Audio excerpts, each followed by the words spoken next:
I know that the teleprompters are working well, though I'm not using them. But I'm not sure about the translation. So I'll say words in English. President Trump, the Knesset welcomes you and your distinguished delegation to Jerusalem, our eternal capital. This is your first visit to Israel since you recognize Jerusalem as our capital and moved the embassy here. Thank you, President Trump, for that.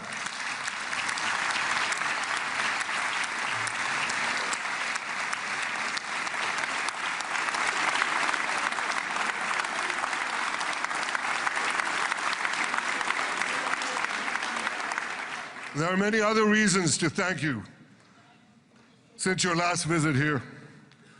Thank you for recognizing Israeli sovereignty over the Golan Heights.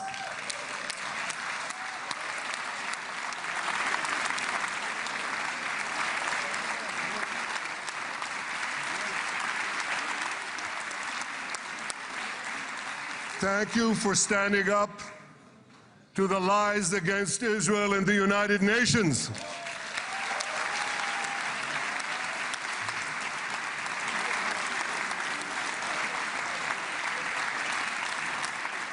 Thank you for recognizing in your 2020 peace plan our rights in Judea and Samaria, the ancestral homeland of the Jewish people.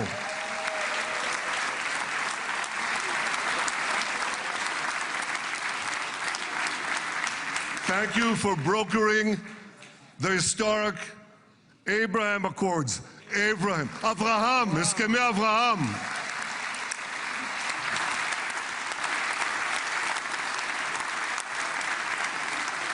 Thank you for withdrawing from the disastrous Iran nuclear deal.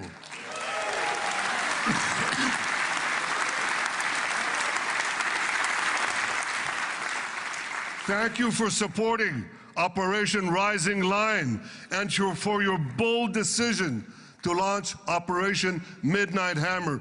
Boy, is that, you got to hear this.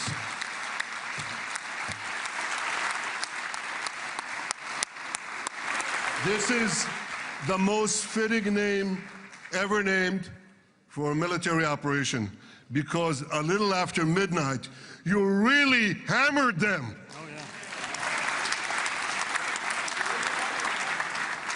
My friends, this is only a partial list, but it's enough to affirm what I've said time and again. Donald Trump is the greatest friend that the state of Israel has ever had in the White House.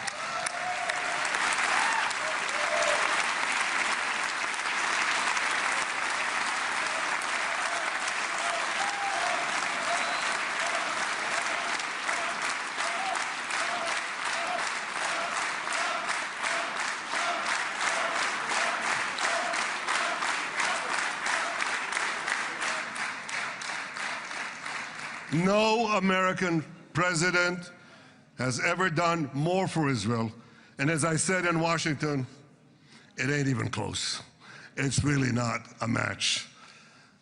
Mr. President, today we welcome you here to thank you for your pivotal leadership in putting forward a proposal that got the backing of almost the entire world.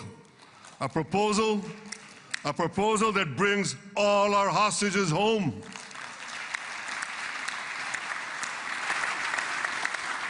A proposal that ends the war by achieving all our objectives. A proposal that opens the door to an historic expansion of peace in our region and beyond our region. Mr. President, you are committed to this peace.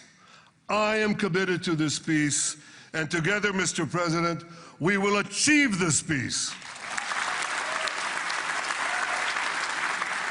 We've done it before. We've done it before in the Abraham Accords, and we'll do it again. Mr. President, today the Jewish calendar marks the end of 2 years of war. That war began on October 7th, on the Jewish festival of Simchat Torah. You always tell me, and you tell the world, remember October 7th. Mr. President, we remember. We remember the thousands of Hamas terrorists who stormed into our towns and kibbutzim. We remember the 1,200 people Hamas savagely slaughtered in cold blood, including dozens and dozens of Americans.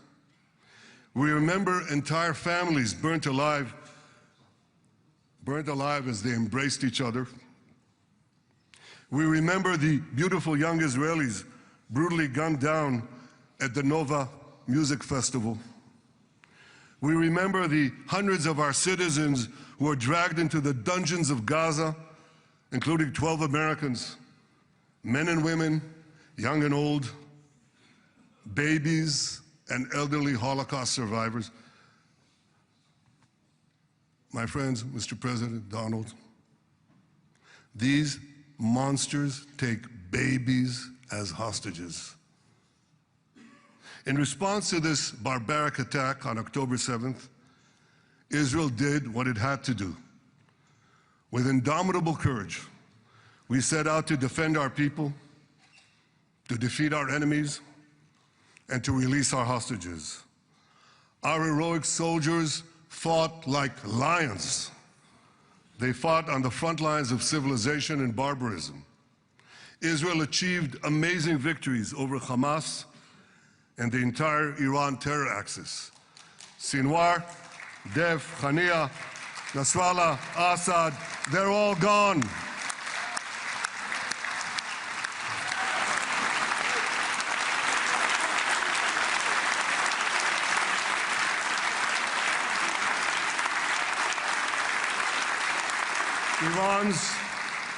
Iran's nuclear weapons and ballistic missile program, with your enormous help, Mr. President, rolled back.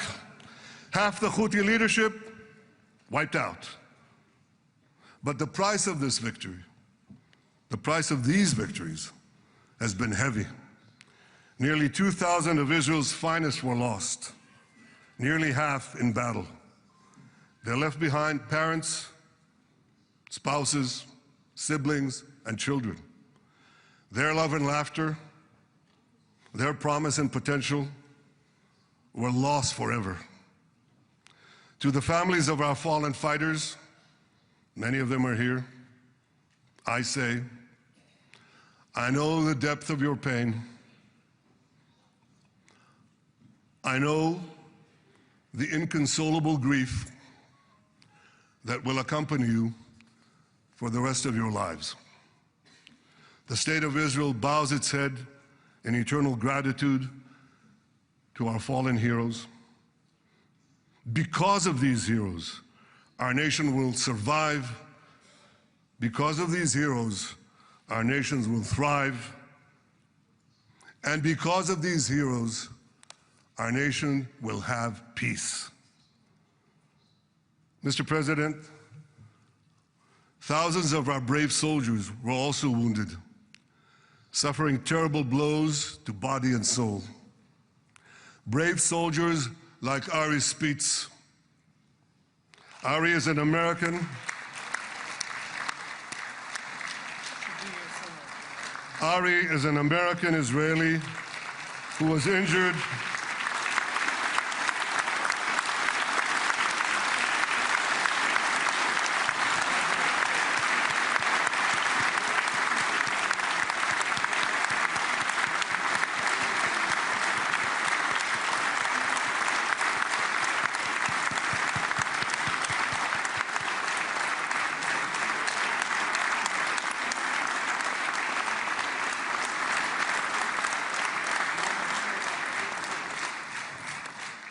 Ari is an American Israeli who was injured in Gaza while searching for Hamas terrorists and weapons.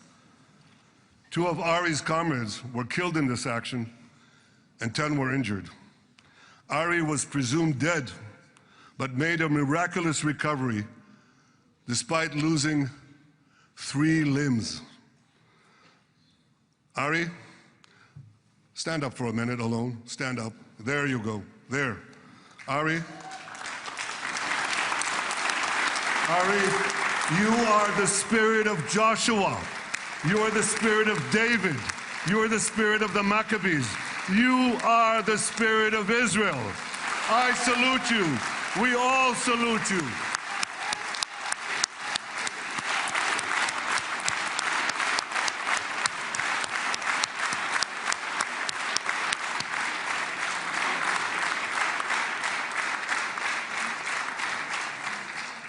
Sabine Tassa of Kibbutz Netiv HaAsara is watching us today from the Israeli consulate in Los Angeles. Sabine lost her husband and her oldest son on October 7th. She is the mother of 3 other boys. 2 of them, Koren and Shai, witnessed their father jump on a Hamas grenade to save his 2 sons. We all saw the film of those 2 boys crying out in pain, "Father is dead. Why? Why did God save me?" Mr. President, my friend Donald, I've seen some very tough things in my life, but I couldn't bring myself to watch those boys suffering again. So I didn't see this film except once. Yet Sabine, their mother, has had the strength and fortitude to show this film across the world. And my wife Sarah and I asked her, "Sabine, how do you do it? Why do you do it?" And she answered, "I do it to show the entire world the monsters Israel is fighting and the justice of our cause." This is what she's doing once again in Los Angeles. Sabine, you can hear me now, so I want to tell you on behalf of all of us, you embody the spirit of our biblical heroines, Deborah, Ruth, and Esther. You too are the spirit of Israel, and we all salute you.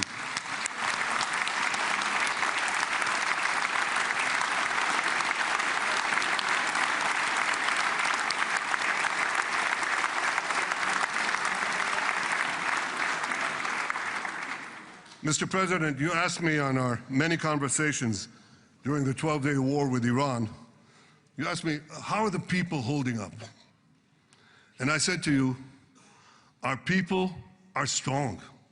Israelis are a nation of lions with unlimited resolve to defend our country and secure our future. The people give strength to our soldiers, and the people give strength to me and to my colleagues. The Jewish people have risen from the ashes time and again, but when we formed the State of Israel and the Army of Israel, we pledged never again would be defenseless against our enemies. And that resolute strength not only assures our survival, it assures our future